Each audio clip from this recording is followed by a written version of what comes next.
গভীর রাতে আগুনে আলিপুরদুয়ার শহরে ভস্মীভূত হয়েছে একটি বাড়ি সহ 7টি দোকান। স্থানীয় সূত্রে খবর, রাত 2টো নাগাদ নিউ টাউন এলাকায় বিদ্যুতের একটি খুঁটিতে আগুন দেখতে পান এলাকাবাসী। প্রথমে কাঠের তৈরি একটি সাইবার ক্যাফেতে আগুন ছড়িয়ে পড়ে। নিমেষের মধ্যে আগুন ছড়িয়ে পড়ে আরও 6টি কাঠের দোকান এবং একটি বাড়িতে। দমকলের প্রাথমিক অনুমান শর্ট সার্কিট থেকে আগুন।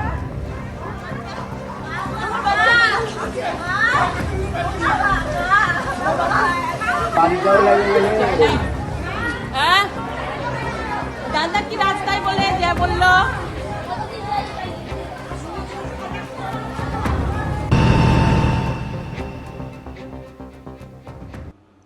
কল্যাণী এবার কলকাতার আরও কাছে। বিমানবন্দর থেকে কল্যাণী এইমসে পৌঁছাতে আর 2 ঘন্টা নয়, লাগবে 45 মিনিট। আর সেই লক্ষ্যে তৈরি হচ্ছে ফ্লাইওভার এবং service road. All India institute of medical sciences, সংক্ষেপে এইমস, পূর্ব ভারতে হাতের কাছে যার কল্যাণী ইউনিট। এক ছাদের তলায় আন্তর্জাতিক মানের চিকিৎসা, কিন্তু সমস্যা একটাই, দূরত্ব। কলকাতা থেকে কল্যাণী এইমসের দূরত্ব প্রায় 62 কিলোমিটার। গাড়িতে যেতে সময় লাগে 2 ঘন্টা। সেই দূরত্ব কমিয়ে কল্যাণীকে কলকাতার কাছে আনতে তৈরি হচ্ছে নতুন রাস্তা। বেলঘরিয়া এক্সপ্রেসওয়ে দিয়ে কল্যাণী এইমসের দূরত্ব হবে 46 কিলোমিটার। প্রশাসন সূত্রে দাবি, কাজ শেষ হলে কলকাতা বিমানবন্দর থেকে কল্যাণী এইমসে পৌঁছে যাওয়া যাবে মাত্র 45 মিনিটে। সেই লক্ষ্যে তৈরি হচ্ছে ফ্লাইওভার এবং সার্ভিস রোড। কাজ করছে West Bengal highway development corporation limited এবং পিডব্লিউডি। বেলঘরিয়া এক্সপ্রেসওয়ে থেকে কল্যাণী এক্সপ্রেসওয়ে জোনপুর মোড় পর্যন্ত 37 কিলোমিটারের মধ্যে 32.5 কিলোমিটারের কাজ শেষ। কয়েক জায়গায় কাজ থমকে আছে জমি জটে। জমির মালিকদের অভিযোগ, উপযুক্ত ক্ষতিপূরণ না দিয়েই জমি নেওয়ার চেষ্টা হচ্ছে, হুমকি দেওয়া হচ্ছে। নিমতা মধুসূদন ব্যানার্জি রোডের ঠিক এই জায়গায় পিলার তৈরি কাজ আটকে গেছে। পাশেই চক্রবর্তী পরিবার, তাদের ভিটা ছাড়া করতে ভয় দেখানো হচ্ছে বলে অভিযোগ। অন্যদিকে সরকারিভাবে জমি অধিগ্রহণ না হলে জমি হস্তান্তর করতে তারা নারাজ। আমাদের যে কেসটা চলছে এটা নিয়ার অ্যাবাউট 2008 থেকে চলছে। তারপর 2013 সালে নতুন অ্যামেন্ডমেন্ট আইন হয়। এই 6 সেপ্টেম্বর আমার উপর অ্যাটাক হয়েছে, 7 সেপ্টেম্বর আমার বাড়িতে অ্যাটাক হয়েছে। ভ্যালুয়েশনই তো উল্টোপাল্টা করে রেখে দিয়েছে।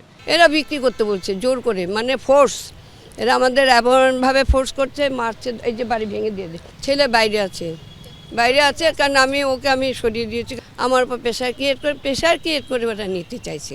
শরৎপল্লী মাঝেরহাটির এই সেই বাড়ি, যেই বাড়ির এক কর্ত্রীর বক্তব্য যে তাকে বাড়ির স্বেচ্ছায় ছাড়ার জন্য শাসক দলের তরফ থেকে চাপ দেওয়া হচ্ছে, যদিও অভিযোগ নস্যাৎ করেছে তৃণমূল। এখানে অভিযোগ উঠেছে, হুমকি দিচ্ছে শাসক দলের লোকজন।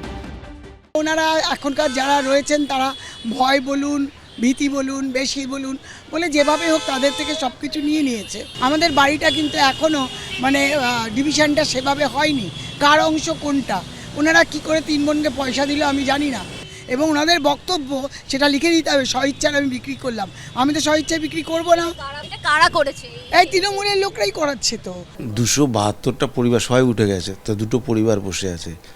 আগে যে সিপিএমের সরকারে এই কল্যাণী এক্সপ্রেস রোডে মাত্র 3 লাখ টাকা করে দিয়েছে, আর আজকে আমাদের সরকার আসার পরে 18 লক্ষ টাকা দিচ্ছে, এবং বাড়িতে যদি একটা গাছও থাকে তার দামও পর্যন্ত দিয়েছে।